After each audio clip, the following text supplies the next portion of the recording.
যমুনায় মিটিং দেখে বর্তমান অবৈধ রেজিম ডক্টর ইউনূসের নেতৃত্বে যে রেজিম তারা 5 আগস্টে জোর করে ক্ষমতা দখল করেছে, তারা আওয়ামী লীগের মতো একটি ঐতিহাসিক রাজনৈতিক সংগঠন, যে সংগঠনের জন্ম হয়েছে 1949 সালের 23 জুন।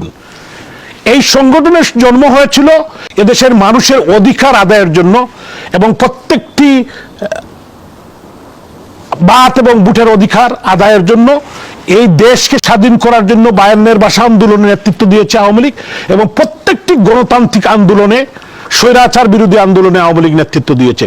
আজকে যাদের নিজের কোনো বৈধতা নেই, যারা জোর করে অসাংবিধানিকভাবে ক্ষমতায় আছে, একটি জঙ্গি হামলার মধ্যে দিয়ে তারা 5 আগস্টে বাংলাদেশে তৎকালীন যে নির্বাচিত প্রধানমন্ত্রী জননেত্রী শেখ হাসিনাকে তারা হত্যা করতে চেয়েছে।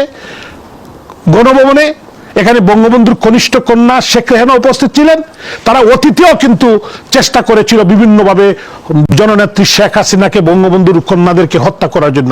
75 সালেও চেষ্টা করেছিল, তারা পারে নাই। 1958 সালের 7 অক্টোবর আইয়ুব খান চেষ্টা করেছিল, আওয়ামী লীগকে নিষিদ্ধ করেছিল, পারে নাই। পরবর্তী সময় 1971 সালের 26 মার্চ ইয়াহিয়া খান চেষ্টা করেছিল এবং নিষিদ্ধ করেছিল, পেরেছে। বাংলাদেশ স্বাধীন হয়েছে আওয়ামী লীগের নেতৃত্বে, জাতির পিতা বঙ্গবন্ধু শেখ মুজিবুর রহমানের নেতৃত্বে 7.5 কোটি মানুষকে ঐক্যবদ্ধ করে আওয়ামী লীগের নেতৃত্বে সেদিন মহান মুক্তিযুদ্ধ হয়েছে। দেশ স্বাধীন হয়েছে, 30 লক্ষ মানুষ রক্ত দিয়েছে, 3 লক্ষ মা বোন সবরণ দিয়েছে এবং একটি লাল সবুজের পতাকা আমরা পেয়েছি।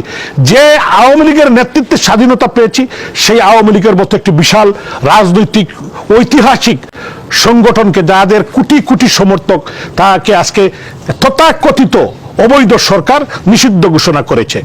তো ওরা তো নিজেই অবৈধ, তাহলে তারা কিভাবে আওয়ামী লীগকে নিষিদ্ধ করবে? তো আমি এর তীব্র নিন্দা এবং ঘৃণা জানাই এবং ওদের এই যে নিষিদ্ধ, এই যে তথাকথিত কাগজ, এইটা বাংলার মানুষ মানে না, পৃথিবীর কোনো বিবেকবান মানুষ মানে না। এদের বিরুদ্ধে প্রতিরোধ গড়ে তোলার জন্য আমাদের দলের নেতা কর্মীদেরকে আমি আহ্বান জানাই, দেশে বিদেশে ওরা যেখানে যাবে তাদেরকে প্রতিরোধ গড়ে তুলবে। তাদের এই লন্ডনে আমরা অচিরেই মিটিং ডেকে এই লন্ডনের মাটিতে ডক্টর ইউনূস এবং তার রেজিমের কোনো সদস্যকে আসতে দেওয়া হবে না, কারণ এরা অবৈধ, এরা দেশদ্রোহী। এই দেশকে, আমাদের পবিত্র মাতৃভূমিকে তারা বিদেশিদের হাতে তুলে দিয়েছে।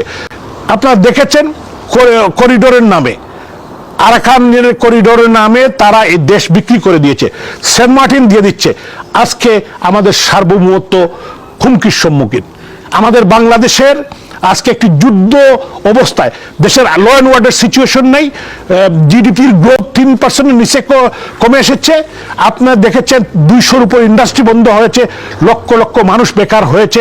এদিকে খেয়াল না করে তারা তাদের ক্ষমতাকে পাকাভুক্ত করার জন্য, লং টাইম থাকার জন্য, সমস্ত রাজনৈতিক প্ল্যাটফর্মকে ধ্বংস করার জন্য, গণতান্ত্রিক শক্তিকে ধ্বংস করার জন্য ডক্টর ইউনূস এবং তার রেজিম, বিশেষ করে তার আজকের যে যারা সেখানে স্লোগান দিয়েছে, যারা যমুনার সামনে আন্দোলন করেছে, তারা কারা, তাদের পরিচয় আপনারা জানেন।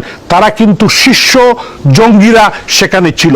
এদের বিরুদ্ধে আমাদেরকে, দেশবাসীকে, বিবেকবান মানুষকে ইউনাইটেড করে প্রতিরোধ গড়ে তুলতে হবে। আমি সমস্ত প্রবাসী বাঙালিরা, সমস্ত বাংলাদেশের বিবেকবান মানুষ, গণতন্ত্রমনা মানুষ, আওয়ামী লীগ, যুবলীগ, ছাত্রলীগ, স্বেচ্ছাসেবক লীগ, আমাদের এই সংগঠনের লক্ষ লক্ষ নেতাকর্মীকে আমি আহ্বান জানাতে চাই, সবাইকে আমাদের যার যা আছে আমরা প্রস্তুতি নিতে হবে এবং এদের বিরুদ্ধে প্রতিরোধ গড়ে তুলতে হবে।